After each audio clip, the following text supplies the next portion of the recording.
இந்த மாதம் ஆண்டவர் இந்த ஏப்ரல் மாதம் நமக்கு கொடுக்கிற ஒரு நல்ல வாக்குத்தத்தம், சத்துரு வெள்ளம் போல வந்தாலும் ஆவியானவர் எனக்காக கொடி ஏற்றுவேன். எந்த பிரச்சனை காற்றாற்று வெள்ளம் போல எனக்கு எதிராய் வந்தாலும் எனக்கு பின்பாக அந்த வெற்றியை அறிவிப்பு கொடுக்கிற ஒரு இயேசு, ஒரு பரிசுத்த ஆவியானவர் எனக்காக இருக்கிறார்.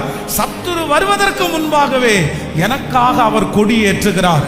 அவர் ஏற்றுகிற கொடிக்கு 3 விதமான அர்த்தம் உண்டு.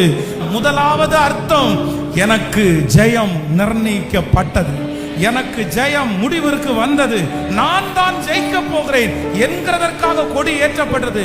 இரண்டாவது, என்னுடைய கொடிக்கு அர்த்தம், இனி போர் செய்யக்கூடாது, இனி போரை நிறுத்துங்கள் என்கிறதற்காக பரிசுத்த ஆவியானவர் எனக்காய் கொடியேற்றுகிறார்.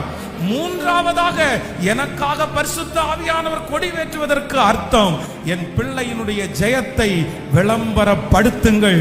என் பிள்ளை ஜெயித்தான், என் பிள்ளை ஜெயித்தான்.